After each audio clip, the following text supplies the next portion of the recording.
Nous allons sur cette vidéo traiter de comment agir avec le CSE sur la politique sociale et les conditions de travail et l'emploi. Alors j'ai avec moi Nicolas Cauchy de CECAFI, bonjour. Bonjour. Alors, on va traiter 3 points. L'intérêt de cette consultation, on va passer dans des cas concrets et puis après on va voir comment on désigne un expert. Alors le premier point, c'est quel est l'intérêt de cette consultation, la transversalité thématique, etc. etc. Bon, c'est une vaste question. Alors, le premier point que j'aimerais souligner, c'est qu'on est ici sur une matière qui est relativement récente. En réalité, la consultation sur la politique sociale et les conditions de travail, elle n'a été introduite qu'en 2015. Les CE à l'époque, CSE aujourd'hui, ont mis du temps à s'approprier ce sujet et c'est une appropriation qui s'est faite de manière lente et progressive. Les premières demandes que nous, experts, avons eu à traiter étaient dans la continuité de ce qui se faisait avant dans un autre cadre. C'était une analyse du bilan social, une analyse des rémunérations et des écarts de rémunération, et puis une analyse des documents de prévention des risques, du document unique d'évaluation des risques, etc. Ça a quand même, dans ces 5 ans depuis les lois Rebsamen, progressivement permis un enrichissement de la manière de traiter ces sujets, c'est-à-dire que le bilan social entre la base de données économiques et sociales qui a permis d'apporter tout doucement, mais aujourd'hui de manière un peu plus nette, des informations précises et beaucoup plus fines que celles qu'on trouvait précédemment. Ça a permis de faire des analyses de l'emploi et de l'évolution de ces emplois qui commencent à avoir des représentations assez intéressantes de ce qui se passe dans les entreprises. Sur les écarts de salaire, l'obligation de mettre en place un index pour mesurer les écarts de rémunération entre les femmes et les hommes a obligé là aussi à avoir des éléments de mesure qui sont parfois imprécis, qui sont parfois un peu trop génériques pour pouvoir apporter des conclusions directes, mais qui ont permis de mettre en lumière un certain nombre de points qui jusqu'à présent étaient relativement laissés sous silence. Donc le travail des experts depuis 5 ans, c'est technicisé et professionnalisé sur des sujets classiques. C'était d'ailleurs le but de la loi, c'était professionnaliser les mandats et la manière de les accomplir. Voilà, absolument. Et alors, c'est une création récente, mais qui a été pérennisée avec les ordonnances de 2017 et plus globalement avec la nouvelle définition de ce qui constitue le dialogue social. C'est une approche assez moderne en réalité. Ce dialogue social s'était fait dans une relation historique où le salarié échangeait son salaire contre l'acceptation d'un lien de subordination. Et aujourd'hui, on se rend compte que ce lien de subordination fonctionne parfois moins bien. Il y a des générations qui sont moins sensibles, des attentes qui sont différentes. On a par exemple dans les entreprises qui sont sensibles à une transformation digitale, des relations du salarié à l'objectif qui lui est assigné qui dépassent complètement le cadre du temps et du lieu dans lequel doit s'exercer le travail et on a un glissement assez imperceptible mais incontestable d'une obligation de moyens. On doit être là pendant un certain nombre d'heures et consacrer ces heures à un certain travail vers une obligation de résultat où on doit délivrer à l'issue d'une période définie un certain nombre de produits. Oui, le cadre du travail n'est plus fixé de 8h à midi, de 14h à 17h. Absolument. Alors attention, il y a des nuances évidemment. Toutes les entreprises ne sont pas déjà passées en mode digital. On a encore des établissements industriels ou des établissements de services de proximité qui impliquent d'avoir des temps de présence. Et pour eux, il y a l'actualité va aller plutôt vers de nouvelles formes d'organisation du travail qui ont été inventées pour des publics plus privilégiés d'ailleurs, qui sont les pilotes de ligne, qui consistent à prendre en compte leurs préférences sur les moments où ils sont d'accord pour travailler et les moments où ils préfèrent avoir des temps de repos. Et on arrive aujourd'hui à dupliquer ça sur des populations bien moins capées, moins formées, par exemple dans le personnel des hôpitaux. Savoir à quel moment comment on va constituer les équipes d'infirmières et de médecins présents sur un plateau de chirurgie. On peut le faire de manière autoritaire, un peu directive, dans le cadre d'un lien de subordination. On peut aussi le faire dans un cadre négocié avec un certain nombre d'outils que l'intelligence artificielle aujourd'hui rend plutôt efficace pour avoir des organisations du travail qui tiennent compte des préférences des salariés. Ça change aussi le mode de recrutement dans les entreprises. Alors bien sûr.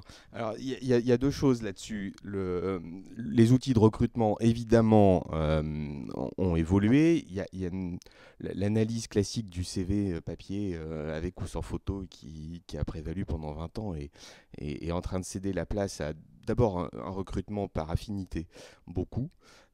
Et puis tout un écrémage des milliers de candidatures qui circulent avec de l'intelligence artificielle, au risque parfois d'un caractère un petit peu déshumanisé, ce qui est paradoxal pour une fonction de ressources humaines.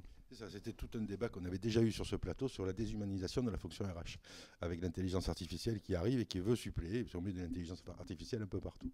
Alors concrètement, ça se passe comment quand l'expert arrive? Est-ce que vous avez des cas que vous pouvez nous donner où vous avez un peu fouillé et déterminé la problématique?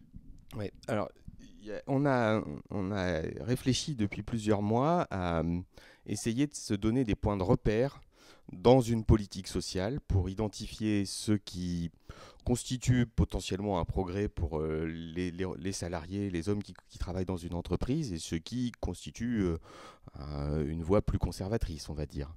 On a fait appel pour ça à des concepts qui avaient été élaborés par le Conseil de la Résistance dans l'immédiate après-guerre et qui disaient dans un contexte où il faut reconstruire le pays, où les entreprises sont exsangues, où la quantité de travail à délivrer est évidemment considérable, cette reconstruction ne pourra pas se faire en mettant les salariés contre les entreprises et contre les patrons. Ça ne fonctionnera que si on fonctionne tous ensemble.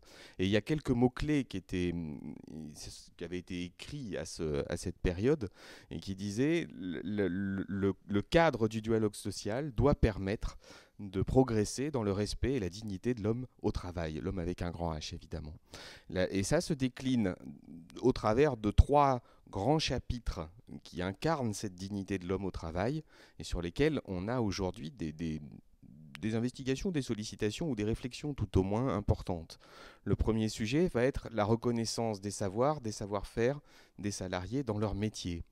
Alors, c'est un serpent de mer. On a parlé longtemps de GPEC. Aujourd'hui, le terme juridique est GEPP, gestion des emplois et des parcours professionnels. Et cette notion de parcours professionnel, elle est complexe à appréhender. Elle fait référence à une cartographie des métiers. Et là, on a beaucoup de sollicitations en ce moment. Je pense à une en particulier dans le secteur parapétrolier, un secteur qui est d'une part en crise depuis bientôt 6 ans, qui a procédé à des acquisitions nombreuses, à des fusions d'entreprises, à des éclatements, avec des grilles métiers qui se sont recomposées dans le temps et qui aujourd'hui ne représentent plus très bien la réalité du travail effectué par les salariés. Donc il y a une première demande qui est de dire si on veut correctement exprimer cette reconnaissance des savoir-faire, il faut correctement, préalablement, décrire le métier tel qu'il est réellement et pratiqué et non pas tel qu'il est théoriquement imaginé. Et ça, c'est un grand travail qui peut se faire d'ailleurs avec de l'intelligence artificielle. C'est Bruno Mettling qui proposait de développer des applications d'intelligence artificielle pour constituer ces grilles métiers en partant des compétences telles qu'exprimées par les salariés plutôt qu'en partant des fiches de poste, ce qui suppose de travailler sur une diversité de compétences, une panoplie de compétences extrêmement large. Donc là, on a un premier champ de travaux très, très opérationnel autour des cartographies métiers, des parcours professionnels et leur corollaire qui est toute la politique de formation dans l'entreprise, évidemment. Alors, quand on apprend tout ça, on se dit, mais nous, en interne dans l'entreprise, on n'a pas les outils pour le faire seul, ni du côté RH, ni du côté représentant du personnel. Comment on fait pour désigner un expert, exprimer la mission et faire passer auprès de la direction la nécessité d'avoir une mission comme celle-là? Oui, alors en ce moment, ce qu'on fait beaucoup, c'est on est en démarrage de mandat des CSE. Donc les premiers mois ont été consacrés à la constitution des instances, la désignation des membres des commissions, toutes ces tâches administratives et pourtant indispensables. Vient assez vite derrière une sollicitation pour avoir une réflexion sur le mandat. Les entreprises ou les élus considèrent que cette problématique de représentation, de reconnaissance des métiers, des savoirs, des savoir-faire est devenue un peu obsolète ou un peu faible ou ne répond plus en tout cas aux aspirations d'aujourd'hui. On se dit, on n'arrivera pas à faire ça en 6 mois et avec les moyens d'un seul CSE ou d'un seul expert.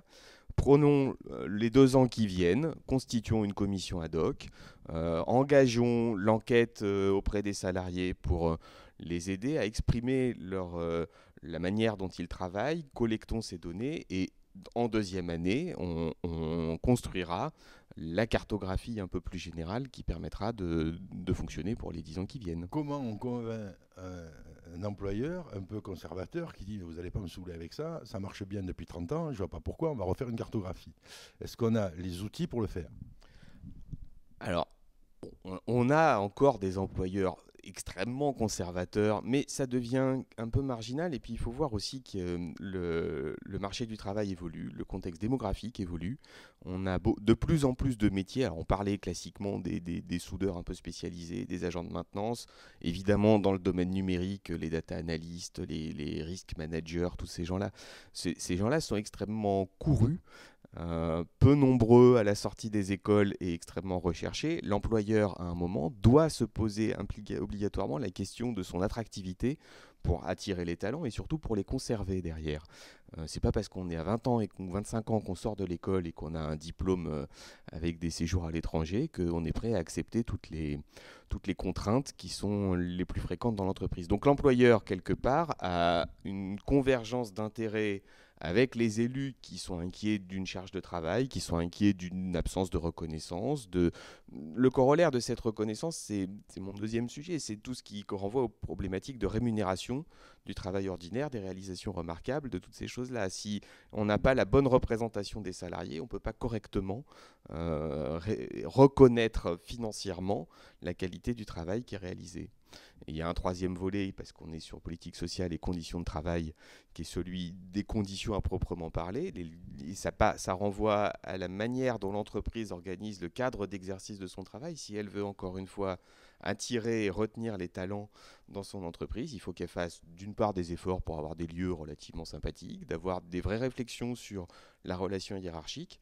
Et puis, on a des expérimentations plutôt dans les entreprises d'inspiration anglo-saxonne qui vont se dire il faut qu'on permette à nos salariés, dans leur cadre professionnel, d'avoir un espace pour leurs propres activités, leurs propres centres d'intérêt et d'utiliser les moyens de l'entreprise au service de leur centre d'intérêt. C'est ce qui va faire qu'ils vont être mieux chez moi que chez les 12 concurrents qui leur proposent 20% d'augmentation pour les rejoindre.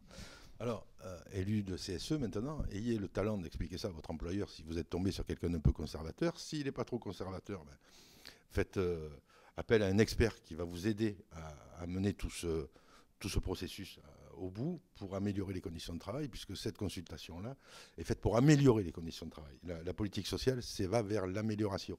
Merci beaucoup d'être venu nous en parler. Merci de votre invitation. Merci.